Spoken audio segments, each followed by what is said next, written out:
Sebuah ruko 2 lantai di Jalan Beratang Gede, Surabaya, Jawa Timur, hangus terbakar pada Kamis malam. Ruko ini diketahui digunakan pemiliknya untuk rumah makan. Dugaan sementara penyebab kebakaran akibat bocornya gas LPG saat sang pemilik sedang memasak. Saat kebakaran, warga mendengar 2 kali ledakan yang diduga berasal dari tabung LPG. Tim Lapor Polrestabes Surabaya telah melakukan olah TKP. Jadi ini depot makanan, lalu bersebelahan dengan kos-kosan, lalu di belakangnya juga ada rumah warga. Apa ada korban jiwa atau korban luka? Kalau informasi dari warga sekitar, saat kejadian kebakaran itu masih beroperasi, namun sedang memasak, bukan untuk kegiatan jual beli. Untuk memadamkan api, Pemkot Surabaya mengerahkan 5 mobil damkar. Beruntung tidak ada korban jiwa dalam kebakaran ini. Dari Surabaya, Jawa Timur, Hari Tambayong, iNews melaporkan.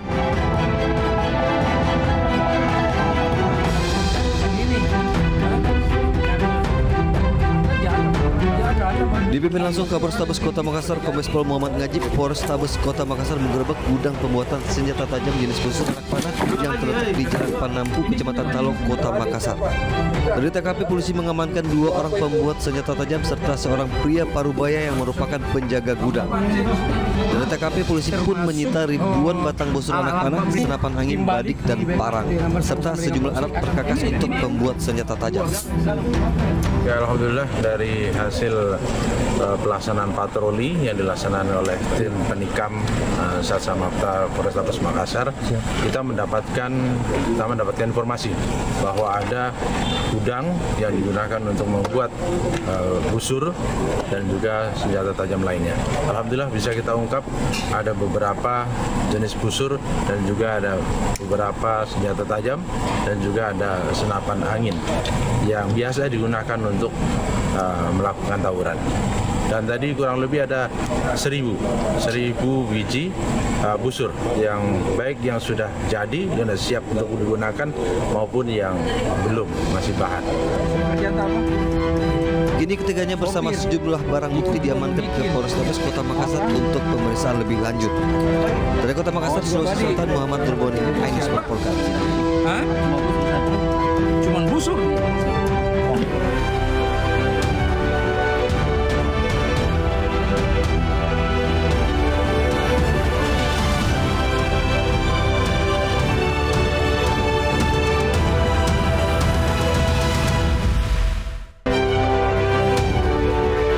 Jasad seorang wanita ditemukan di dasar lift Bandara Internasional Kuala Namu, Deli Serdang, Sumatera Utara.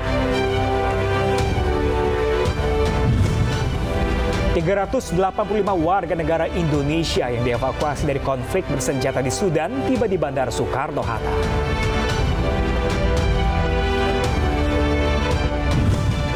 Polisi menggeledah gudang solar yang diduga milik AKBP Ahirudin Hasibuan.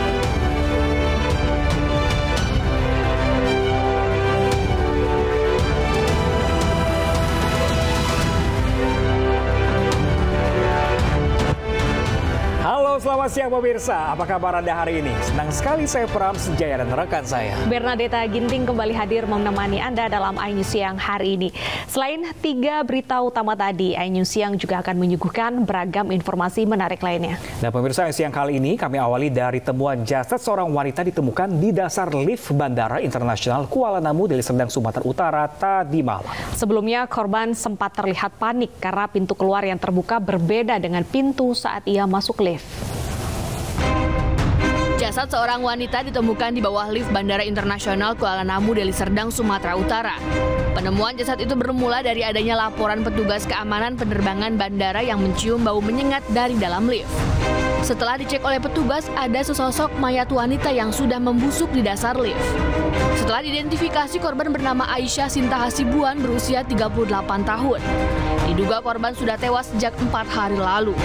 Berdasarkan rekaman CCTV, korban terjatuh karena panik usai pintu lift yang terbuka berbeda. Diketahui sebelumnya terdapat 2 pintu lift, yakni pintu masuk dan keluar pada lift yang digunakan korban. Hingga korban panik dan membuka paksa pintu. Hasil pantauan CCTV yang kami lihat bahwa si korban ini jatuh dari lift ke bawah karena tahuannya, karena ini kan liftnya ada 2 pintu. Pada saat sudah sampai kepada lantai yang dia tuju, dia berdiri pada pintu yang ternyata dia buka di belakang. Dia panik, itu kita lihat ya di CCTV ya. Dia panik, dia terpaksa, dia panik, kemudian terpaksa buka, terus dia melangkah jatuh ke bawah. Menurut keterangan keluarga, saat kejadian korban berada di bandara untuk mengantar kerabat yang akan berangkat keluar kota. Saat ini jenazah korban dibawa ke Rumah Sakit Bayangkara Medan untuk keperluan otopsi. Dari Deli Serdang, Sumatera Utara, Rizky Fauzan, iNews melaporkan. Sementara itu, pemirsa, suami istri di Jember, Jawa Timur ditemukan tewas di dalam rumahnya. Sang suami ditemukan tak bernyawa di kursi tamu, sedangkan istrinya ditemukan di lantai kamar tidurnya. Untuk mengetahui penyebab pasti kematian jasad keduanya, diotopsi di kamar jenazah RSD Subandi, Jember. Warga Jalan Bangka, Gang 3, Kelurahan Sumbersari, Jember, Jawa Timur geger dengan tewasnya pasangan suami istri di dalam rumahnya. Jasad Aris 85 tahun ditemukan di kursi tamu, sedangkan istrinya Indria Tingsih 65 tahun ditemukan di lantai kamar tidurnya. Penemuan jasad keduanya berawal dari laporan warga yang mencium bau busuk dari rumah korban.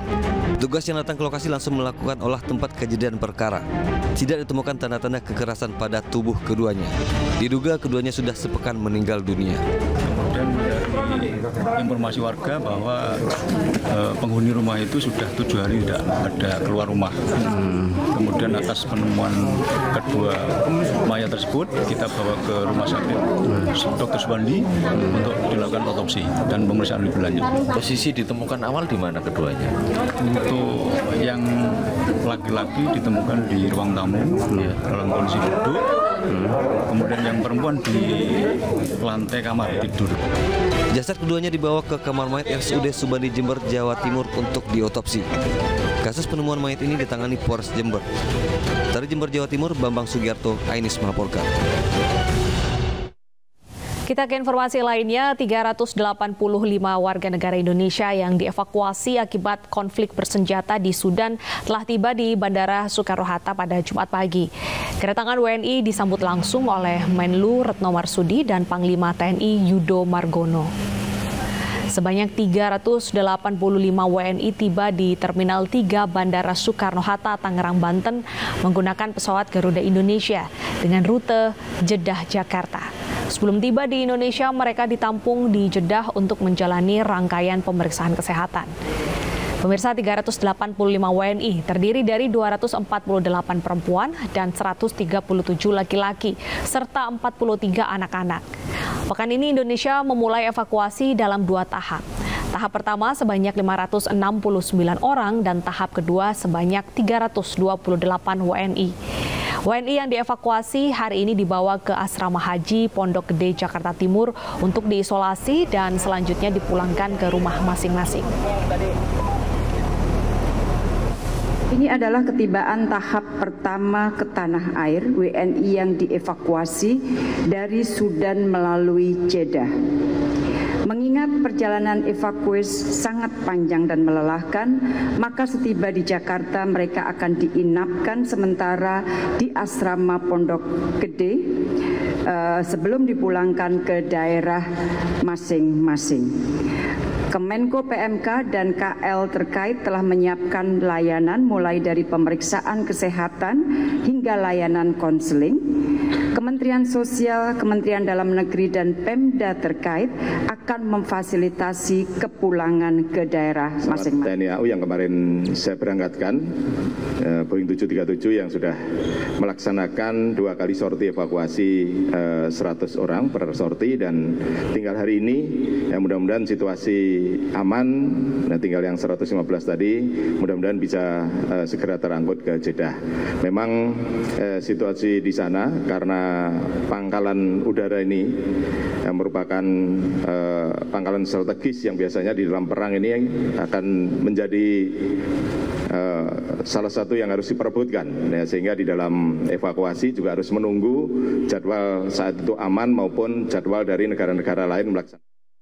385 WNI yang tiba di Jakarta langsung dibawa ke Asrama Haji Pondok Gede, Jakarta Timur. Dan sudah ada rekan kami Yasmin Atania di sana. Selamat siang, Yasmin. Bagaimana kondisi WNI yang sudah tiba pada hari ini dan bagaimana nanti proses pemulangan ke daerah masing-masing? Ya baik, selamat siang Deta Pram dan juga pemirsa. Saat ini sebagian WNI yang sudah berada di Asrama Haji Pondok Gede, Jakarta Timur, ini sebagian sudah ada yang berada atau masuk ke ruangan penginapan masing-masing setelah menjalani serangkaian tes pemeriksaan kesehatan. Tadi pada saat mereka tiba sekitar pukul 8.22 waktu Indonesia Barat, ini mereka langsung masuk ke aula ruangan tempat saya berada saat ini untuk dikumpulkan terlebih dahulu, kemudian tes antigen, kemudian setelah itu adalah screening kesehatan untuk mengetahui kondisi terkini dari para WNI tersebut. Kemudian juga terdapat berbagai layanan kesehatan yang disediakan di sini seperti layanan psikososial, kemudian juga ada vaksinasi dan lain sebagainya. Ini guna untuk benar-benar memastikan kesehatan para WNI tersebut sebelum akhirnya dipulangkan ke daerah masing-masing. Nah, tadi mereka tiba dari Bandara Soekarno-Hatta menuju ke lokasi saya berada ini menggunakan bus. Ada sebanyak 13 bus yang mengangkut sebanyak 385 WNI yang didominasi oleh wanita dan 43 diantaranya itu merupakan anak-anak. Nah, untuk saat ini proses screening kesehatan pun masih berlangsung. Tadi pada saat rombongan WNI ini tiba, ada sebanyak 8 orang yang dinyatakan dalam kondisi sedang sakit. Begitu faktor terbesar ini karena kelelahan dalam proses evakuasi. Pasalnya ini proses evakuasi memerlukan waktu yang sangat panjang ya. Dari lokasi mereka di Sudan menuju pos Sudan ini memerlukan waktu sekitar 16 jam. Kemudian dari pos Sudan menuju Jeddah membutuhkan waktu lebih dari 18 jam. Kemudian dari Jeddah menuju ke Indonesia membutuhkan waktu sekitar 10 jam. Dan itu dilakukan secara bertahap. Untuk tahap pertama dilakukan hari ini, kemudian tahap kedua rencananya ini akan dilakukan penerbangan dari Jeddah menuju Indonesia pada tanggal 29 April dan tiba di Indonesia pada tanggal 30 April. Dan tahap 3 atau tahap terakhir atau penutup rangkaian evakuasi para WNI di Sudan ini akan berlangsung pada tanggal 30 April dan direncanakan tiba di Indonesia pada tanggal 1 Mei 2023 menggunakan pesawat milik TNI Angkatan Udara. Nah, terkait dengan pemulangan TNI sendiri ada 3 skenario. Yang pertama adalah pemulangan secara mandiri, kemudian juga yang kedua adalah dibantu oleh Pemda asal WNI masing-masing. Begitu apabila tidak ada bantuan tersebut, nanti akan dibantu oleh dari fasilitas lembaga kemanusiaan yang ada di sini. Deta Prab. Laporkan langsung dari Asrama Haji Pondok Gede, Jakarta Timur, rekan Yasmin Atania. Terima kasih dan selamat bertugas kembali. Sementara itu, pemirsa, sebanyak 20 warga negara Indonesia diduga menjadi korban tindak pidana perdagangan orang dan disekap di Myanmar. Puluhan korban dijanjikan pekerjaan namun justru dipaksa kerja tanpa dibayar. Assalamualaikum warahmatullahi wabarakatuh. Kami para WNI yang terjebak di Myanmar mohon bantuan kepada pemerintah Indonesia. 20 WNI diduga jadi korban tindak pidana perdagangan orang dan disekap di Myanmar. Puluhan korban dijanjikan pekerjaan namun justru dipaksa kerja tanpa dibayar. Setiap malam kita bekerja dalam kondisi gelap gulita, tapi kita tetap harus bekerja. Dan suara bom juga terdengar di mana-mana. Para korban ini sebelumnya diberangkatkan untuk bekerja di Thailand, namun faktanya justru dibawa ke Myanmar dan bekerja dengan tidak layak hingga mendapat perlakuan fisik serta psikis. Dari berdasarkan laporan yang sudah masuk, baik dari pihak warga maupun juga dari instansi di Indonesia, kami mengidentifikasi sejauh ini sekitar ada 52 orang WNI yang saat ini berada di Miyawadi. Namun berdasarkan penelusuran lebih lanjut, sepertinya sudah ada beberapa, kami juga terima laporan dari rekan-rekan kami di KBRI Bangkok, sudah ada beberapa WNI yang memang mengusahakan secara mandiri berhasil kembali ke Indonesia secara mandiri. Itunya begitu sampai, terus begitu dijemput oleh pihak perusahaan, itu masih terlihat normal, kemudian dibawa ke Mae Sot, itu di perbatasan Thailand gitu ya, kemudian menginap dulu 1 malam di situ. Nah, mulai besok paginya itu mulai agak mencurigakan karena mereka itu menyeberangi sungai itu yang mereka juga pada saat itu nggak tahu kalau itu tuh sebetulnya perbatasan gitu. Menyeberangi sungai itu menggunakan perahu sederhana ada gitu, dikawal oleh sipil bersenjata tanpa atribut, tapi ya sipil bersenjata tanpa atribut, dan mulai dari situ memang sudah mencurigakan. Pihak keluarga korban turut menyampaikan keluhan dan kekhawatirannya. Mereka berharap pemerintah dapat menindaklanjuti serta mencari strategi terbaik untuk membebaskan puluhan WNI yang disekap di Myanmar. Tim Liputan iNews melaporkan. Pangdam 14 Hasanuddin dan Polda Sulawesi Selatan melakukan penyelidikan pasca penyerangan Mapolres Jeneponto, Sulawesi oleh orang tidak dikenal. Informasi selengkapnya sesaat lagi pemirsa. Jangan kemana-mana, tetaplah bersama kami di iNews ya.